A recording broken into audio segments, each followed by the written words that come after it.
El sistema de endomembranas es el repliegue de la membrana plasmática que se imagina hacia el interior de la célula eucariota y se va organizando en distintos compartimientos que, pese a estar conformados básicamente por membrana plasmática, van a cumplir diferentes funciones que van a estar vinculados a los procesos vitales que la célula necesita. Básicamente este sistema está compuesto por el retículo endoplasmático, el aparato de Golgi, los lisosomas y vesículas que se van a encargar del transporte. Tenemos que pensar entonces que, recordando lo que habíamos estudiado sobre membrana plasmática, esta estructura de la membrana era dinámica, la habíamos estudiado bajo el modelo del mosaico fluido, y gracias a eso podemos entender que su dinamismo le permite estar en constante modificación.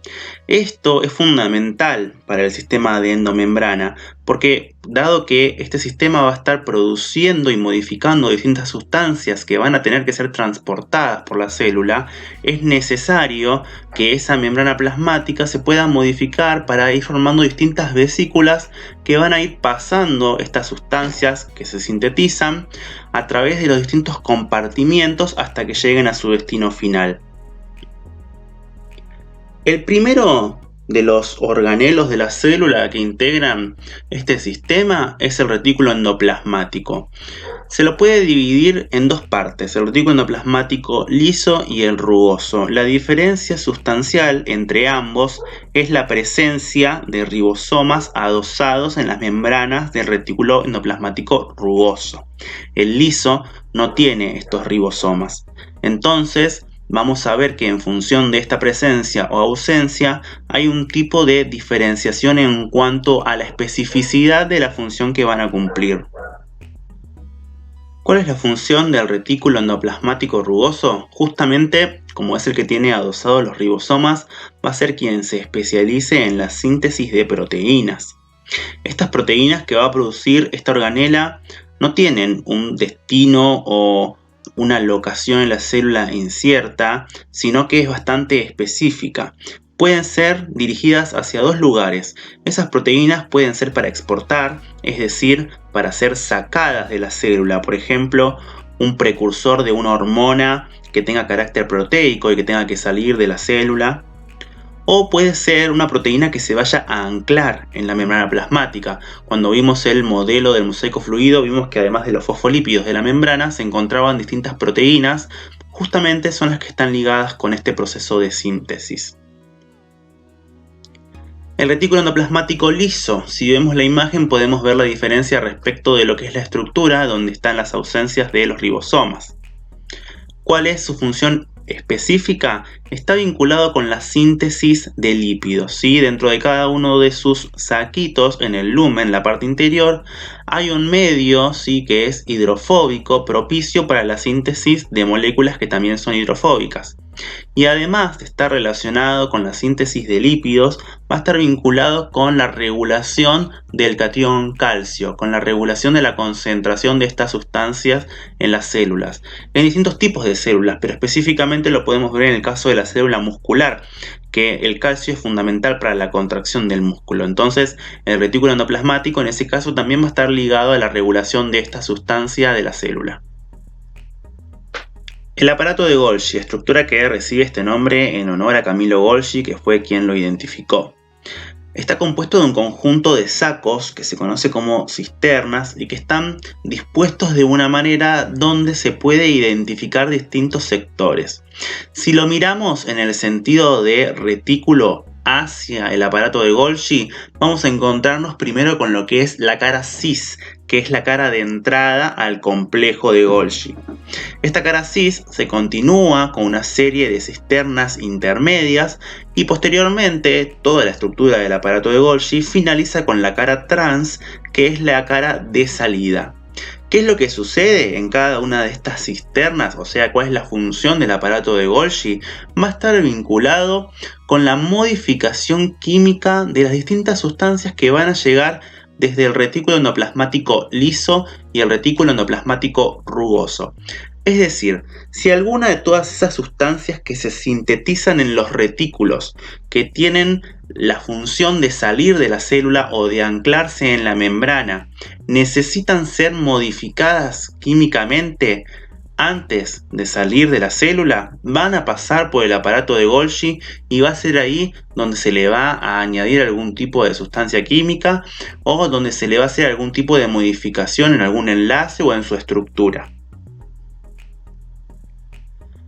Bien, para poder interconectar estas organelas, ¿sí? Para que una sustancia, por ejemplo una proteína que fue sintetizada en el retículo endoplasmático rugoso pueda llegar hasta el aparato de Golgi, quienes van a mediar, quienes van a ser de vehículo son las vesículas, que obviamente también están conformadas por membrana plasmática, ¿sí? Estas vesículas pueden originarse en la misma membrana plasmática de la célula, ¿sí? Por imaginación mediante endocitosis, o pueden originarse en la membrana de estas organelas que integran el sistema de endomembranas.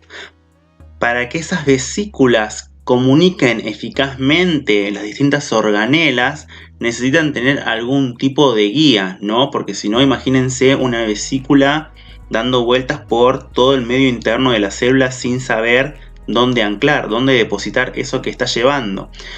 ¿Cómo lo hacen? Tienen distintas moléculas que pueden ser proteínas que están adosadas a su membrana plasmática y eso sirve como una señalización. Entonces la vesícula, al encontrarse con la organela a la cual está destinada, en este caso podemos pensar el aparato de Golgi, hay un reconocimiento respecto de esas proteínas y sabe que tiene que fusionar su membrana con la membrana de la cisterna del aparato de Golgi.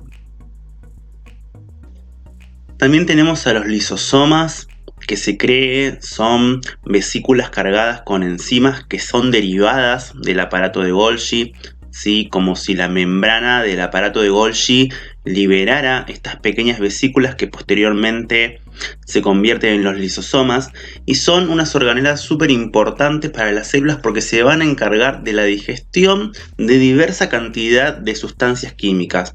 Pueden ser tanto sustancias o agentes patógenos que ingresen a la célula o pueden ser mismo desechos metabólicos que la célula en sí misma produzca.